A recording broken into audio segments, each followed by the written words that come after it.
Number 8 तक हो चुका था पूरी तरीके से समाप्त। स्क्वायर कैसे बनेगा, पॉइंट वाला स्क्वायर कैसे करेंगे, पॉइंट वाला क्यूब कैसे करेंगे, आसानी से बनाया था मेरे पास। वो सब वीडियो देखते आ रहे होंगे तो ये भी आसानी से आपसे बनने वाला है। कैसे बनाएंगे सर, समझिएगा।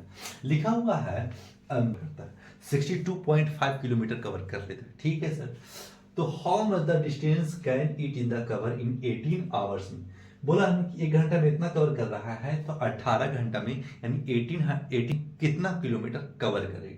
तो पहले स्टेटमेंट लिख लिया, डिस्टेंस कवर 1 आवर्स में इतना किलोमीटर, 1 आवर में इतना किलोमीटर दे चुका था, ठीक है sir.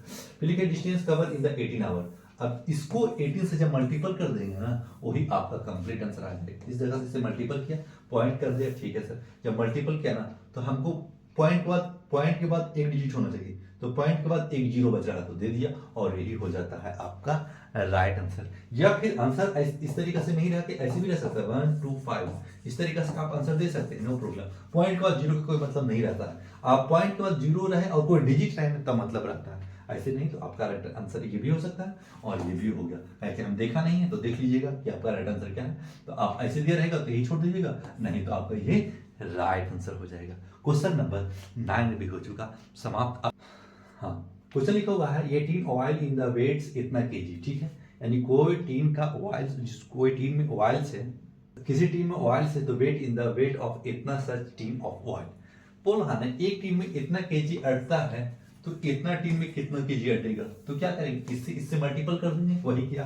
Weight of the 1 tin of oil इतना केजी है तो वेट ऑफ 45 टीन का ऑयल कितना होगा, इससे 45 से मल्टीपल कर देंगे। जब मल्टीपल करेंगे तो ये आंसर आ जाएगा, ठीक है। जब मल्टीपल किया सर ये आंसर आ गया। पॉइंट देखना है, पॉइंट यानी एक डिजिट के बाद पॉइंट है, यानी पॉइंट के बाद एक डिजिट है, तो पॉइंट के बाद एक डिजिट दे दिया है, यहाँ दे दिया पॉइंट के बाद एक डिजिट, तो जीरो को कोई मतलब नहीं रहता, तो आपका राइट आंसर यही हो जाएगा। क्वेश्चन नंबर आपको 9 में भी इसी टाइप का था, बता दिया था कि किस तरीके से पॉइंट के बाद अगर जीरो है तो कोई दिक्कत नहीं है, आपका नहीं पूरा पॉइंट कट जाएगा, जीरो भी खत्म हो जाएगा। लेकिन पॉइंट के बाद जीरो भी है और कोई डिजिट भी है तब वैल्यू रहता है, ठीक है ना। तो आप इस तरीके से समझिएगा। क्वेश्चन नंबर 10 भी हो चुका था। अब चलते हैं क्वेश्चन नंबर 11 में। किसी भी बैग में वो वेट है यानी गेहूं रखा हुआ है, वो इतना केजी का है, तो 500 बैग में कितना रखे जा सकते हैं। तो उससे मल्टीपल कर देंगे उतना केजी हो जाएगा।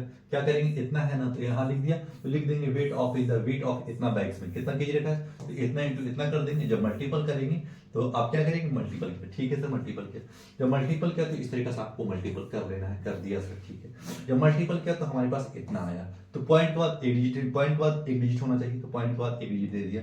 पॉइंट के बाद एक डिजिट वो भी जीरो है तो कोई दिक्कत नहीं है, आपको पॉइंट का हटा देना ही, और यही आपका राइट आंसर हो जाएगा, और यही हो गया आपका कंप्लीट आंसर। क्वेश्चन नंबर 11 भी हो चुका समाप्त। अब चलते हैं क्वेश्चन नंबर 12 में। क्या बोल रहा है सर, लिखा हुआ find the weight of 16 bag, ठीक है ना। Find the weight of 16 bag of in the sugar. 16 bag में शुगर है तो लिखा हुआ है तो वेट ऑफ इतना केजी, यानी बोल रहा ना सच इन द वेट ऑफ इतना केजी, यानी बैग इतना केजी है और उसका बैग का भार इतना केजी है, उतना शुगर रखा हुआ हर एक बैग में, ठीक है। तो इतना इंटू इतना कर लेंगे तो लिख देंगे वेट ऑफ 1 बैग में इतना केजी है, इस जगह पे 1 बैग, ठीक है ना। तो 1 बैग का इतना केजी, वेट ऑफ 16 बैग, तो 16 इतना इंटू 16 से मल्टीपल कर लिया तो इतना आंसर आ गया। तो इस जगह पे देख लीजिएगा, ठीक है। इस जगह पे मल्टीपल किया, पहले पॉइंट भूल जाना है, फिर देखना है कि पॉइंट के बाद कितना डिजिट है, 3 डिजिट है सर। पॉइंट के बाद 3 डिजिट है तो पॉइंट के बाद 3 डिजिट है, हाँ सर है, और यही हो जाता है आपका राइट आंसर।